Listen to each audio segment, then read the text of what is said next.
opinión, qué es lo que está pasando verdaderamente con nuestro país y la sensación que se tiene desde el gobierno. Exactamente, nos acompaña en el estudio Camila Vallejo, ministra vocera del gobierno. ¿Cómo está, ministra? Muy bien, ¿y ustedes cómo están? ¿Francisco y Catalina o Carolina? Sí. Catalina, sí. Bien, gracias por la invitación. Muy motivados nosotros. ¿Usted cómo está motivada para este fin de semana largo o no? Se viene pega también.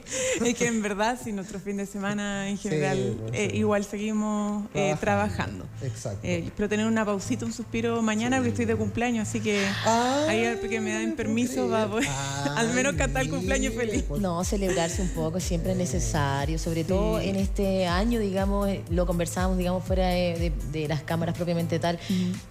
Intenso el comienzo del 2023. Es que los ¿no? últimos años han sido muy intensos en nuestro país.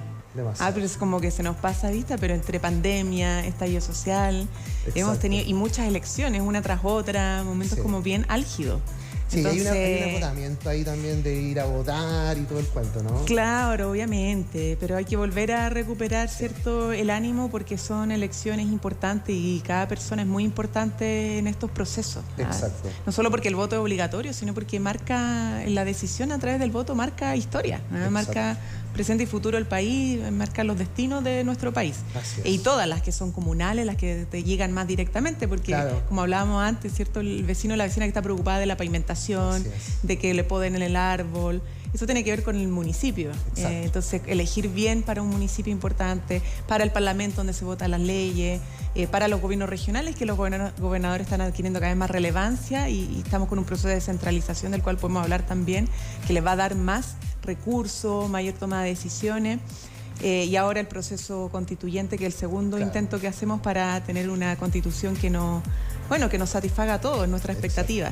Entonces sí, hay un poco como de desgano, desgaste y confusión, obviamente, pero estamos a la vuelta de la esquina con la elección del 7 de mayo. Así que esperamos que nos vayamos haciendo de ánimo y nos informemos bien de los candidatos y sus propuestas. Así es, ya que sacó el tema, ministra, bueno, al equipo de la ministra celebra el cumpleaños mañana, como no lo van a celebrar, sí, seguro. Hubiese venido, lo hubiese avisado, nosotros celebramos acá los cumpleaños de forma muy intensa. De todas maneras, pero es que antes es de mala suerte. Sí, no se puede exactamente. Ya, pero vamos al tema de este proceso constitucional del 7 de mayo, ministra. Algo ahí estaba adelantando. Bien poco ambiente. Y también esta campaña que lanzaron, la crítica por ahí dice que es un poquito tibia. ¿Se viene algo más para estos días o no? Con respecto a seguir informando y motivando a la gente.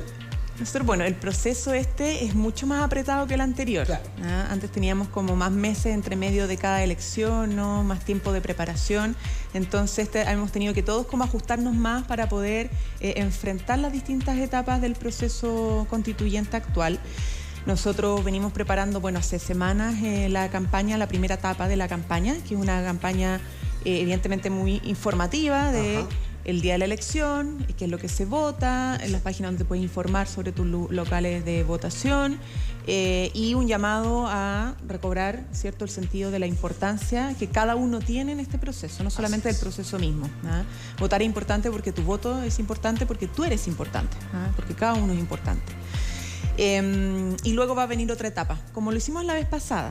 La vez pasada obviamente tuvimos más tiempo para hacer todo, pero tuvimos varias etapas de la campaña informativa. No nos tocó informar sobre la elección de convencional en ese entonces, porque eso lo agarró el último del gobierno anterior. Claro. Pero sí para el plebiscito. Entonces ahora nosotros estamos con la etapa de elección de consejeros y luego va a venir el proceso informativo que va a adquirir un poco más de información sobre el proceso mismo. Porque aquí también es distinto. Acuérdense que el acuerdo del año pasado implicó elegir expertos que ya han estado trabajando y un consejo que tiene menor cantidad, que igual sigue siendo paritario, pero son menos consejeros que en la convención anterior. Y ellos tienen un rol de deliberar sobre una propuesta, además, que están haciendo los expertos. De ahí se va a producir como una suerte, no sé si lo pimponeo, pero como de discutir y aprobar o rechazar lo que era propuesto por los expertos. Entonces también hay que explicar ese proceso y luego para el plebiscito mismo, la información sobre aprobar o rechazar la propuesta de texto. Entonces la campaña informativa va a tener distintas fases. Estamos en la primera con un amplio despliegue igual.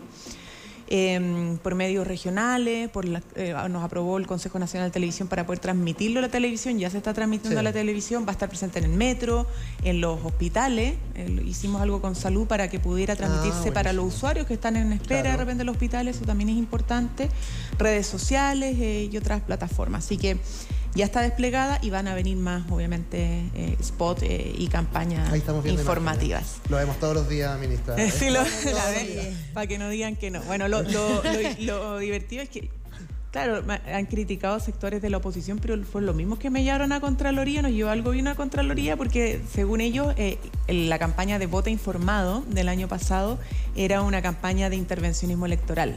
No sé si recuerdan, pero pusieron varios como requerimientos en la Contraloría y ahora la Contraloría emitió 4 dictámenes diciendo que no había intervencionismo político, que el uso de los recursos se ajustó a la ley.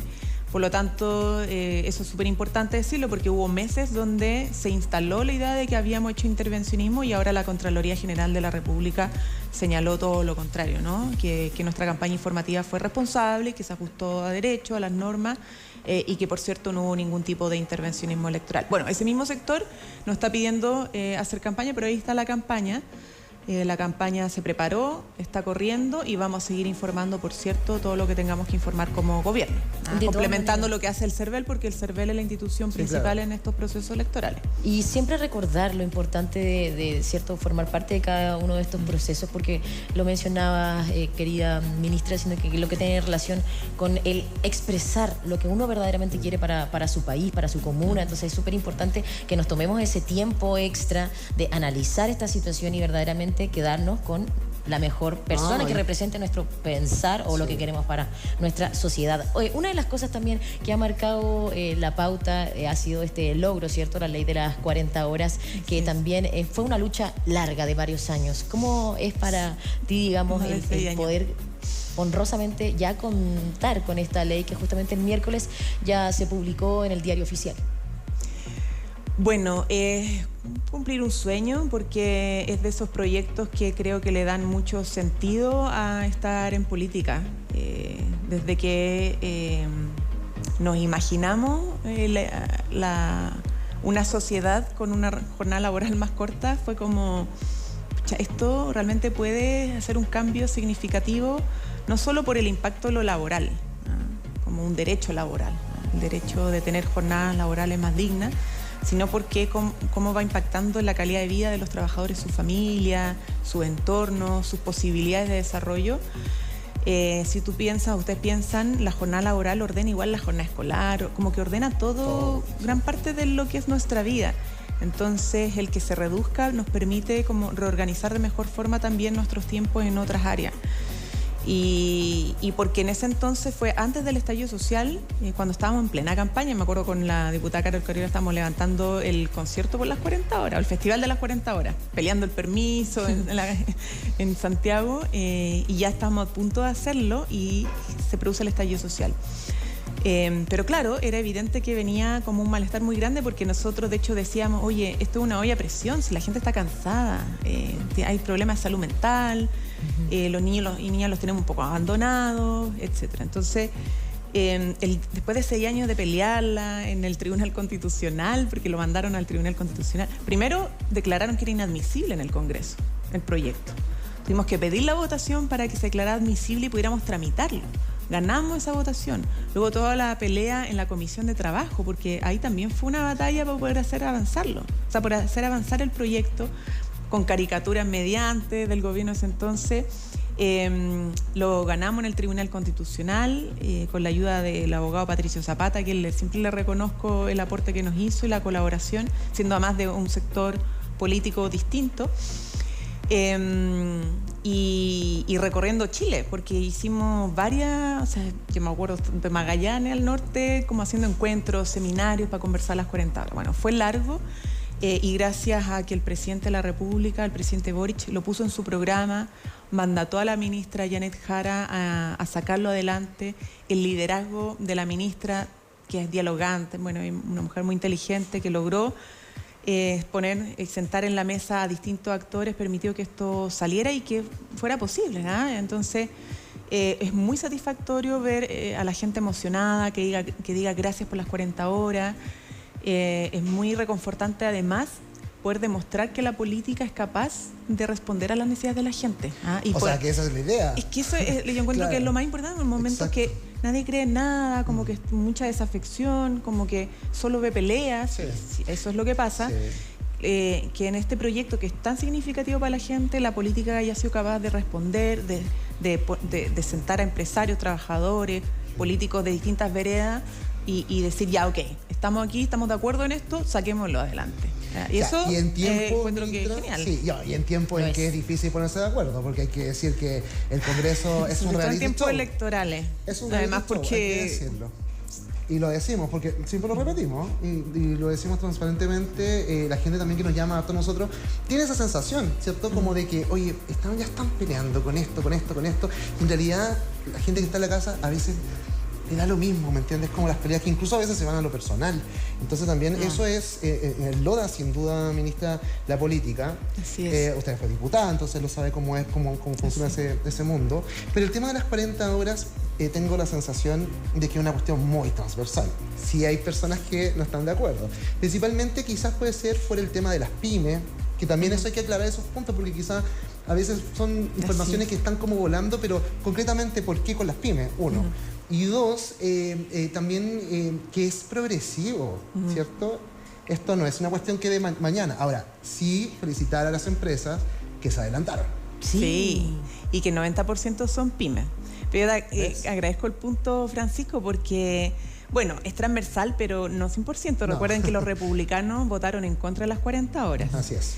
Y todavía hay sectores que dicen esto es para los flojos y critican como ese tipo de cosas. Y hacen la O caricatura. algunos dicen es un poco flexible, otros dicen es muy flexible. Unos dicen son muchos años de gradualidad, nos gustaría antes. Y otros dicen no, debían. O sea, en política esto es normal que pase, ¿no? Y está bien que hayan diferencias y que hayan discusiones, ¿no? Lo importante es poder lograr que esas diferencias a veces no obstaculicen los cambios, ¿no? Sino que estén presentes, pero que al final logremos establecer mínimos, ¿no? o acuerdos básicos. Con las pymes es interesante porque nosotros cuando abrimos el sello Las 40 Horas postularon varias empresas y la gran mayoría son pymes. Hoy día de las 500 y tanto, ya superaron las 510 empresas que están con el sello y que se adelantaron a la ley. El 90% son pymes. Y la gran mayoría, no sé si la gran mayoría, pero de las que yo he escuchado y he podido conversar, ahí de las con las que he conversado, la gran mayoría se armaron en pandemia, para buscar cómo sobrevivir en la pandemia. Entonces, tratando de ajustarse a los tiempos también de las mujeres que habían perdido el empleo, dijeron vamos a aplicar las 40 horas porque si no, no nos da. Entonces, eso es muy interesante. Ahora, lo segundo es que el mismo proyecto de ley establece, claro, una gradualidad de 5 años. Partiendo el próximo año se baja la primera hora, después van a haber 2 horas de rebaja, claro, y luego las últimas 2.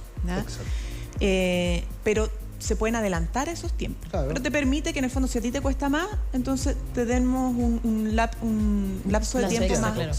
Pero lo segundo es que además estamos habilitando a través del Ministerio de Trabajo y sus instituciones de capacitación una línea programática para acompañar a todas las pymes que lo requieran en su proceso de ajuste. Porque muchas veces lo que se requiere es cómo saber reorganizar los tiempos. La organización de los tiempos de trabajo no depende tanto del trabajador o trabajadora, sino que del liderazgo de la empresa, y en eso se requieren apoyos, etcétera. Entonces, todo eso va a estar habilitado para acompañar región por región a las pymes que soliciten de espaldas, ¿cierto? Mayor apoyo, herramientas, capacitación, de experiencias de otras pymes también, porque cuando se comparten experiencias ahí es lo mejor, es el mejor momento donde dices, mira, yo lo hice así, claro, pero esto a mí no me resultó, yo te recomiendo tal cosa. Eso es se ha producido algo muy interesante ahí. Por lo tanto, es la gradualidad y es también el apoyo por parte de Sense, que va a estar ahí a disposición de acompañar a las pymes. nos interesa, ya que, bueno, aquí siempre, como le contábamos también, tenemos espacios donde integramos, ¿cierto?, a diferentes emprendedores, emprendedoras, y sabíamos que, de cierta manera, era un tema, este tema de cómo poder ir gradualmente adaptándonos a esta nueva ley que ya es una realidad. Tocamos un tema que tenía relación con la salud mental, que también, bueno, la ley de 40 horas viene a favorecer un poquito eso, ¿no? La falta de tiempo extra, no sé si necesariamente de ocio, pero sí de calidad con nuestros pares, con nuestras familias. En cuanto a un nivel nacional, ¿van a existir en algún momento políticas que puedan acompañar, digamos, estos procesos que post pandemia yo creo que nos dimos cuenta que efectivamente era un ítem súper importante para saber cómo, digamos, adaptarnos a vivir, a convivir en sociedad? Sí, de todas formas, el foco en salud mental ha estado principalmente centrado en la población infanto-juvenil. Se ha hecho crecer el programa de salud mental en los colegios, en el marco del plan de reactivación educativa, porque además los mismos petitorios estudiantiles han empezado a plantear los temas asociados a apoyo en salud mental. Entonces, todo ese programa se ha acrecentado. No tengo aquí la cifra actualmente, pero se los podemos mandar. Entonces, en cupos y en financiamiento para que los jóvenes puedan acceder a estos programas de acompañamiento en salud mental. El reforzamiento de las duplas psicosociales, ¿no? Y por fuera de los establecimientos educacionales, varios proyectos asociados a salud directamente, que son centros de salud mental para niños y jóvenes, que el presidente de hecho lo anunció en su primera cuenta pública. Hay varios que están en ejecución y que van a permitir evidentemente ampliar la oferta para la atención de salud mental, que es una arista que cada vez se está poniendo más importante, ¿no? Porque uno dice, bueno, la salud es todos los problemas físicos, pero cuidar la salud de las personas también tiene que ver con cuidar la salud mental. Y en estos tiempos que son como tan ajetreados, tan del inmediatismo, de tanto exitismo, de los desafíos que tenemos día a día que resolver, de cómo sobrevivir también en una sociedad que nos presenta distintos tipos de dificultades. Imagínense la juventud que nació con esto muy presente de la crisis climática, que también genera como un problema en las percepciones de futuro, de hasta dónde vamos a llegar, de cuál es el sentido de la sociedad y de su desarrollo, si esto está. Entonces, todas esas cosas se deben empezar a abordar de manera más seria, las relaciones interpersonales, los problemas asociados al bullying, a la convivencia, que tienen varias formas de responder, no solamente la atención en salud mental, sino que también los planes para la convivencia escolar. Pero sí, hay líneas de trabajo. El presidente de la República particularmente se tomó muy en serio esto. Ustedes saben, por su propia experiencia, tiene un compromiso especial con los temas asociados a salud mental, y no solo a salud mental, sino que también otros tipos de situaciones, como lo hicimos con los niños y niñas TEA. Que son, bueno, trastornos del espectro autista, que tienen distintos rangos y gradualidades, que se expresan de manera distinta entre hombres y mujeres. No es lo mismo. Entonces, y que además ha ido creciendo harto, es impresionante. Muchas familias, muchas madres con hijos TEA. Entonces, la ley TEA también es una forma de abordar estos asuntos de visibilidad. Pero sabes que también hay una sensación con respecto al tema de que bueno que tocó el tema de los niños TEA. Las personas TEA en realidad, y yo creo que siempre estuvieron. Lo que pasa es que hoy día la gente también se atreve un poco más, lo hemos conversado acá, lo que pasa con la discapacidad, ¿cierto? Que siempre era como esconderla. Por ejemplo, con lo que pasaba con las personas síndrome de Down, que antes se escondían. Hoy día la gente los muestra como corresponde, ¿no? Los inserta, los integra en una sociedad que lamentablemente también no está del todo preparada, pero vamos camino para allá. Hay más posibilidad de diagnóstico. Exacto. Efectivamente. Y hablar pasa mucho tema, más hoy día, así como lo estamos hablando, también es un avance. Sí. ¿Cierto? Porque siempre nos preocupamos que ya... Nos da vergüenza. O los padres a veces tampoco sabían o no se atrevían a llevar al diagnóstico a los niños, niñas, no sé, ha pasado mucho eso. Efectivamente yo creo que se ha ido visibilizando más y hemos ido asumiendo como sociedad que somos distintos y que hay una diversidad y que esa diversidad hay que reconocerla, que hay que atenderla y no solamente integrarla, sino que incluirla y que, bueno, que tenemos que aprender de todos y todas. Sí. Quería, solamente para cerrar un punto del tema de las 40 horas, ¿no? Ya dijimos que era gradual, ¿cierto? Que hay evidentemente empresas que ya se sumaron y eso está súper bueno, ¿cierto? Porque no esperaron la ley, sino que lo hacían de antes incluso. Algunas empresas que... y mejoraron su productividad también. Exactamente. O sea, y en región, recuerdo. Y en región también. Y dejar súper claro que en el caso de los trabajadores públicos No rige porque ahí se rigen por otro tipo de estatuto administrativo. Claro, estatuto administrativo. Exacto. Entonces, no están las 40 horas para el mundo de las personas que trabajan en el sector público. Ya, perfecto. Sí, esta es una norma que siempre se pensó para los trabajadores del Código del Trabajo, porque como tuvo inicio parlamentario, fue una moción parlamentaria, los parlamentarios no podemos presentar proyectos que intervengan o cambien todo lo que es la administración del Estado. Eso es facultad exclusiva del Ejecutivo. Entonces el origen siempre fue Código del Trabajo. Pero claro, ahora siendo gobierno lo que hicimos fue iniciar una mesa de trabajo en el sector público para que, ya aprobada esto para el mundo del Código del Trabajo, pudiéramos pensar cómo aplicaría en el sector público atendiendo su diversidad, porque en el sector tenemos distintos tipos de estatutos. Está el estatuto administrativo, está el estatuto docente, está el estatuto de la atención primaria, y cada uno tiene su propia realidad. Entonces, ¿qué es lo que queremos hacer en ese diálogo con los trabajadores y trabajadoras del sector público? Nosotros como gobierno y a través de nuestro ministerio representando más al Estado, y en los empleadores, bueno, hay otros empleadores del sector público, pero desde el gobierno, ver cómo a la par que reducimos la jornada laboral, resguardamos la calidad del servicio. Que eso es también importante para los usuarios, ¿no? Que se van a atender al hospital, al consultorio o al establecimiento educacional. Entonces eso viene y esperamos, cuando termine esa mesa de trabajo, presentar un proyecto de ley para avanzar hacia el sector público. Ahora, en el mundo del código, recuerden que hay, en el sector público, en algunos casos también hay contratos por código del trabajo. Tú no dices que es una anomalía, no, pero existen en el sector público personas contratadas por código del trabajo. Ahí así se les va a aplicar la reducción de la jornada laboral, porque son código. Si tienes jornada ordinaria del Código del Trabajo, si tienes jornada especial del Código del Trabajo y si tienes jornada excepcional del Código del Trabajo. Y ahí, bueno, la gente tiene que igual quizás informarse un poco porque muchas personas no saben qué régimen contractual tienen. Entonces, ahí la tarea para la casa es saber si tengo jornada ordinaria o tengo jornada especial o tengo jornada excepcional, que si soy del sector público, qué tipo de estatuto, en qué calidad estoy, eso es fundamental, porque además así conocen sus derechos. Así es. De todas maneras, bueno, saliéndonos un poquito del contexto de la ley de las 40 horas también, constantemente estamos en contacto directo con la gente aquí en Tu Conexión Matinal. Nos interesa mucho lo que pasa en los diferentes sectores, barrios, regiones, y un tema en cuestión siempre ha sido la seguridad, el miedo que actualmente se siente, el transitar por las calles. Antes era, no, si en un horario o más nocturno, preferentemente no salir, pero hoy en día ya es algo que, digamos, se vive a plena luz del día. ¿Cómo ha sido también para ustedes como gobierno este nuevo plan, cierto, Calles sin Violencia, que justamente hace muy poquito ya comienza en las comunas de Santiago? Sí, nosotros tenemos distintos planes, porque el gobierno tiene una línea de trabajo de fortalecimiento institucional, dígase policías, Fiscalía Nacional, creación de instituciones como el Ministerio de Seguridad Pública para tener un ministerio especializado en esta materia y con exclusiva dedicación, o todo lo que tiene que ver con la Defensoría de las Víctimas, que es un proyecto también que está comprometido y esperamos sacarlo cuanto antes para que las víctimas tengan una mejor atención por parte de las instituciones cuando son, valga la redundancia, víctimas de algún delito.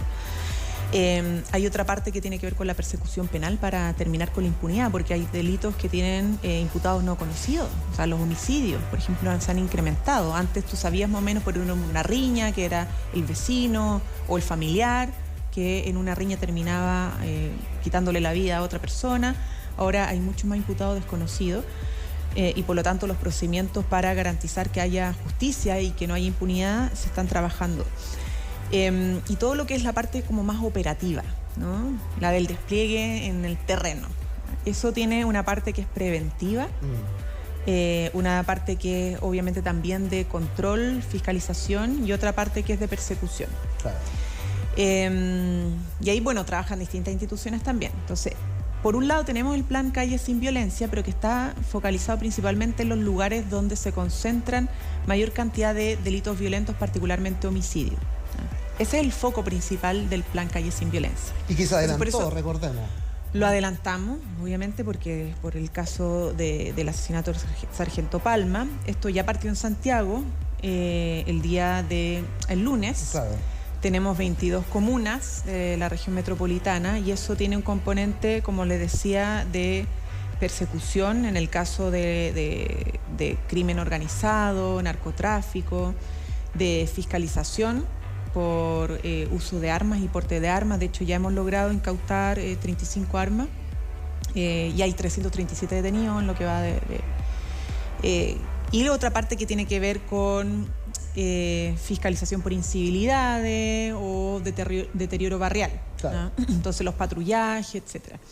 Y hay toda una línea de persecución penal que es con la conformación de equipos desde la Fiscalía, con un fiscal especializado y preferente en la materia, para poder acelerar todos los procesos investigativos y que tengamos resultados. O sea, no hayan solo detenidos e imputados, sino que hayan finalmente luego condenados, claro, y que cumplan con las penas correspondientes por la comisión de delito. Pero no es el único plan. ¿Ya? Eso es lo que yo quería señalar. Ahí está el plan Estado Presente, el Somos Barrio, y hay varios otros planes que abordan el problema de la seguridad desde lo preventivo, pero también desde el patrullaje, y que van a estar presentes en otras comunas. ¿Y esos otros planes están dentro de la misma inversión que se va a hacer, los de los 21 millones? Sí. 21 1.500 millones de dólares. Es mucha plata. Sí, es mucha plata. Esto es una inversión histórica, nunca se había hecho esta inversión, y que va para todo el plan de seguridad. O sea, no es solamente para el plan Calle Sin Violencia, no es solamente para las policías, es para fortalecer las capacidades de las comunas y las regiones. O sea, es un plan bien robusto. Ya, este plan entonces estaba, obviamente ustedes lo tenían como parte también del plan de gobierno, efectivamente se adelanta de alguna forma, y aprovechando que está acá la ministra, teníamos una confusión, porque ¿se acuerda cuando partió esto del Calle Sin Violencia? Se filtra a la prensa 10 comunas, y ahí parte todo. ¿Se acuerdan? Me imagino, ¿no? Sí. Ya, hay un enredo que nadie entendía. ¿Qué pasa con las otras comunas? Empezaban las críticas de las otras comunas. Y después se hace otro anuncio. ¿Qué pasó ahí con ese es que eso fue una... O sea, nosotros no dimos ninguna información oficial, por lo tanto no nos podemos hacer responsables de eso. Porque desde el Ministerio del Interior, primero se trabaja con otras instituciones para determinar qué comunas clasifican. Esto no es así a dedo. Y no es como a solicitud solamente de los municipios, porque en esto todos los municipios quieren más reforzamiento. Pero hay criterios como les decía, de niveles, cantidad de homicidios que se perpetran en el último tiempo, se han perpetrado en el último tiempo en las comunas. Tiene que ver con la presencia de crimen organizado, de impunidad penal y de deterioro barrial. Entonces son distintos factores que hay que analizarlo con distintas instituciones, y ahí se llega a las comunas. Pero luego, cuando se llega a las comunas, primero hay que informar a los alcaldes y alcaldesas. Por eso tampoco es como llegar y señalarlo por la prensa. Se filtró nomás. Entonces, sí, bueno, hubo comentarios, pero al final ya tenemos estas primeras 22 comunas, van a ser 46 en total. Y bueno, se va a ir evaluando, evidentemente, en la medida que avancemos. Esto es un avance se puede ampliar importantísimo, al menos yo creo que eso es la sensación que todos tenemos como chilenos y chilenas. Ya es parte de un plan que, cierto, se va a ir desarrollando a lo largo del tiempo. Y aparte de justicia, lo que conversábamos, hoy hay un punto importante que tiene que ver con la prevención, porque hoy en día vemos a muchos jóvenes delinquir constantemente, ¿cierto? Y sin, digamos, alguna especie de justicia al respecto. En ítem de prevenir el delito, ¿cuál es la mirada que ustedes tienen al respecto? Bueno, la prevención es parte importante del compromiso transversal en seguridad que iniciamos en enero, ¿no? Ustedes recordarán que hubo 70 medidas. Esas las firmaron, las suscribieron gobernadores y alcaldes hace unas semanas atrás, porque parte importante de esa agenda de seguridad que respecta a lo preventivo tiene que ver con el rol de los municipios y gobiernos regionales. Hay un traspaso de facultades o de competencias en materia preventiva para aquellos gobiernos subnacionales, para, por ejemplo, el reforzamiento de los guardias municipales, etcétera. Lo que son los consejos de seguridad, porque ustedes saben que además los municipios tienen que tener constituidos sus consejos de seguridad. No todos los casos lo tienen o no funcionan. Y hay planes como, por ejemplo, el programa Lazos, que no sé si lo conocen, pero es un programa que es caro en cuanto a recursos, pero es sumamente efectivo desde el punto de vista de la detección temprana. Porque cuando tú me dices que ya hay un joven delinquiendo, ya no llegamos, o sea, llegamos tarde ahí. Exacto. Eso ya no es preventivo, eso ya es como tener que enfrentar el delito y cómo recuperar a ese joven. ¿Cómo reinsertarlo? Cómo reinsertarlo, cómo rehabilitarlo, porque muchas veces por consumo de droga. Bueno, Pero la parte preventiva, en el caso del programa Lazo, es justamente cómo se detectan a través de varios dispositivos del Estado y territoriales que se coordinan entre sí a aquellos jóvenes y niños que están en condición de riesgo de vulnerabilidad y que prontamente podrían ingresar a las redes del delito. Entonces se intervienen en esos jóvenes y se desactivan esos elementos de riesgo por educación, por acompañamiento, por temas de... O sea, se trabaja con distintas instituciones.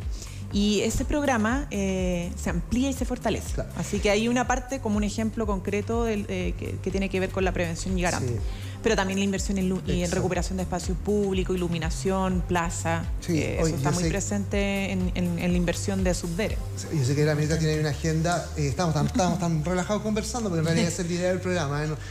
Yo sé que tiene otras cosas que hacer la ministra, pero ya, del plan Calle Sin Violencia, brevemente, dos cositas. Una, que tiene que ver con esa crítica que hace el municipio de al lado, en el fondo, que no nos dejó estar dentro de estos planes. Se habla de que, en el fondo, los delitos se podrían ir corriendo por comuna. Esa es una crítica que hacen, ¿cierto?, las comunas que todavía no les toca, que ya sabemos que quizás van a ir avanzando por allá. Y lo otro, vinculado a violencia, ¿qué le parece justamente esta interpelación a la ministra Toás, justamente que tiene relación con temáticas de seguridad? Que dicen por ahí que puede ser un punto político, que se va a hacer después el 16 de mayo, entiendo, ¿no? No recuerdo para cuándo quedó establecido. 16 de mayo. Lo primero es que, a ver, uno entiende que todo alcalde y alcaldesa está preocupado de cómo mejorar la seguridad en su comuna. Pero el plan Calle Sin Violencia se determina para aquellas comunas que están en peor situación de homicidio. ¿Ya? Primero. Lo segundo es que, claro, hay una inquietud legítima de que se traslade el delito. Pero respecto a esas dos cosas, uno, las policías en las comunas que no están en el plan Calle Sin Violencia no desaparecen. No es que se las quitemos, sino que van a seguir trabajando en los territorios que les corresponde. Pero segundo, es que la parte de la persecución penal, que es que justamente cuando se detecta que hay una banda criminal o una banda de crimen organizado o delincuente, en las comunas que se intervienen se detengan y luego no quede suelto, sino que finalmente haya justicia, claro, y no haya impunidad penal. Y por eso es tan importante lo que decía anteriormente, que el eje de persecución penal efectiva es un eje que trabaja la Fiscalía con un fiscal preferente, con un equipo de trabajo preferente para la región completa. Ahí no hay límite comunal. Okay. Entonces, cuando el plan Calle Sin Violencia está presente en una comuna, en Coquimbo, por ejemplo, que le va a tocar además a Coquimbo, la parte, el eje de persecución penal va a estar pensada para toda la región, porque evidentemente, o sea, una banda puede estar cometiendo el delito en una comuna y son responsables, no sé, de 2 homicidios. Claro. Pero quizá esa banda o ese delincuente tiene sede o se le puede tener en otra comuna. Entonces no tiene sentido que la Fiscalía esté solo trabajando en un territorio específico comunal, claro, sino que tiene que mirar completo el panorama.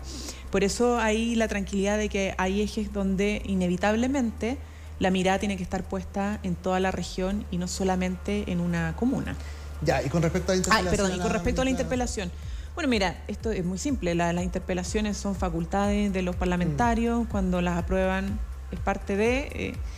y la ministra igual cada 15 días prácticamente va a una especie de interpelación porque tiene que estar renovando los estados de excepciones y se pregunta de todo, y ella responde a todo. ¿Es punto político? Pero es una oportunidad... Bueno, siempre son puntos políticos, sobre todo en este contexto, pero nosotros igual lo estamos viendo como una oportunidad para mostrar todo lo que efectivamente el gobierno está haciendo en la agenda de seguridad.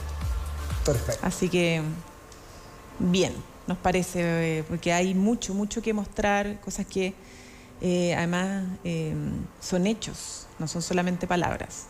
Y queda mucho por hacer también. Y queda mucho por hacer también. Y le agradecemos en el alma este tiempo. Sabemos que tienes una agenda muy, digamos, ajetreada y aún así quisiste estar aquí presente en tu conexión matinal Panchito. Sí, ministra, no se nos pierda, porque nos interesa, por supuesto, tener presencia de autoridades en esta televisión regional que estamos haciendo. Y eso que no hablamos de litio. Sí, nos faltó. No sé si nos dejan un ratito. Sí, puede ser. Alcanzamos. ¿No? Puede ser, claro. Sí, bueno. Ya, yo estaba ahí como... Ya, perfecto. Justamente este plan nacional también que ha estado ahí en polémica por ciertas... Hay una cosa como media difusa con respecto a la información, ¿no? Que si es privado, que si va a ser estatal, en fin. Ah, sí, bueno, esta es la Estrategia Nacional del Litio, que es una noticia bien esperada, porque el litio hace tiempo que está en la mira. Exacto. No solamente de las empresas que tienen sede acá en Chile, sino que del mundo entero, de distintos países, empresas extranjeras. Y ya tenemos una estrategia que es bien responsable y bien inteligente, porque nos permite no solo proyectar la creación de una empresa nacional del litio, sino que empezar a trabajar desde ahora con las empresas del Estado que existen en el proceso productivo del litio, que es Codelco Enami.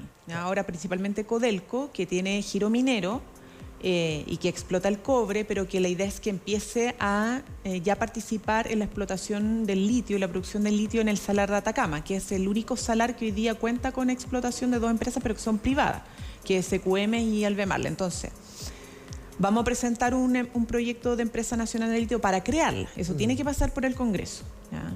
Y ahí va a haber procesos de diálogo con comunidades, con distintos actores, para que evidentemente recoja la observación de distintos sectores de nuestra sociedad, pero al mismo tiempo vamos a estar ya adelantándonos, porque eso puede pasar 1 año, 2 años en que se discute ese proyecto.